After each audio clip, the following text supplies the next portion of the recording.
Hi there. I am in the middle of a project where I am doing a cold reading of the New Testament. Right now I am in Matthew and I am at chapter 20. So let's just begin. The parable of the workers in the vineyard. For the kingdom of heaven is like a landowner who went out early in the morning to hire laborers for his vineyards. Now, when he had agreed with the laborers for a denarius a day, he sent them into the vineyard. And he went out about the third hour and saw others standing idle in the marketplace, and said to them, "You also go into the vineyard, and whatever is right I will give you." So they went. Again, he went out about the sixth and the ninth hour, and did likewise. And at about the 11th hour he went out and found others standing idle, and said to them, "Why have you been standing here idle all day?"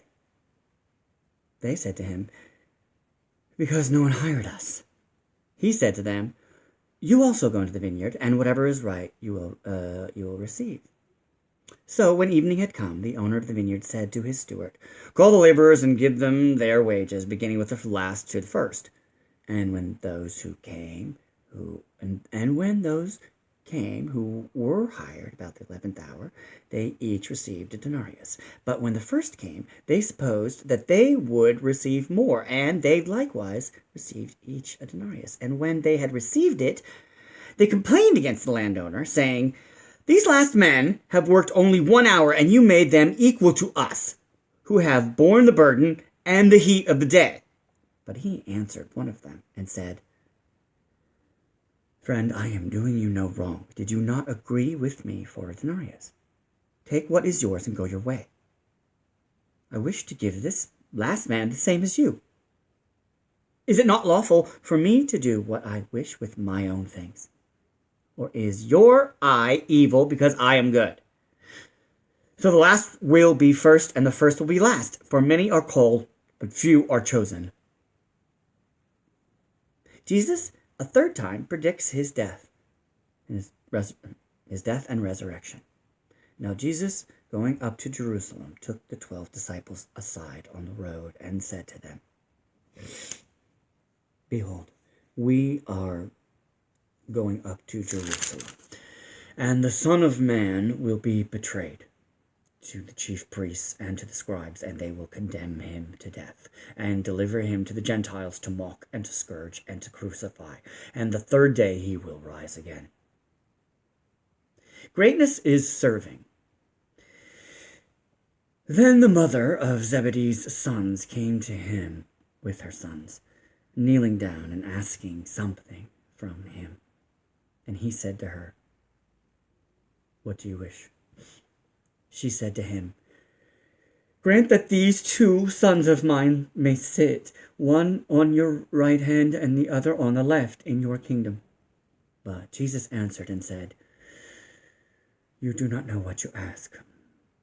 Are you able to drink the cup that I am about to drink, and be baptized with the baptism that I am baptized with?" They said to him, "We are able." So he said to them, "You will indeed drink my cup and be baptized with the baptism that I am baptized with. But to sit on my right hand and on my left is not mine to give, but it is for those for whom it is prepared by my Father." And when the 10 heard it, they were greatly displeased with the 2 brothers. But Jesus called them to himself and said, "You know that the rulers of the Gentiles lord it over them, and those who are great exercise authority over them. Yet it shall not be so among you, but whoever desires to become great among you, let him be your servant, and whoever desires to be the first among you, let him be your slave, just as the Son of Man did not come to be served, but to serve, and to give his life a ransom for many." 2 blind men received their sight. Now, as they went out of Jericho, a great multitude followed them, and behold, 2 blind men sitting by the road when they heard that Jesus was passing by, cried out and said, "Have mercy on us, O Lord, Son of David." Then the multitude warned them that they should be quiet. But they cried out all the more, saying, "Have mercy on us, O Lord, Son of David." So Jesus stood still and called them and said, "What do you want me to do for you?" And they said to him, "Lord, that our eyes may be opened." So Jesus had compassion and touched their eyes. Immediately their eyes received sight, and they followed him. And that is the end of Matthew chapter 20. Thank you for joining me.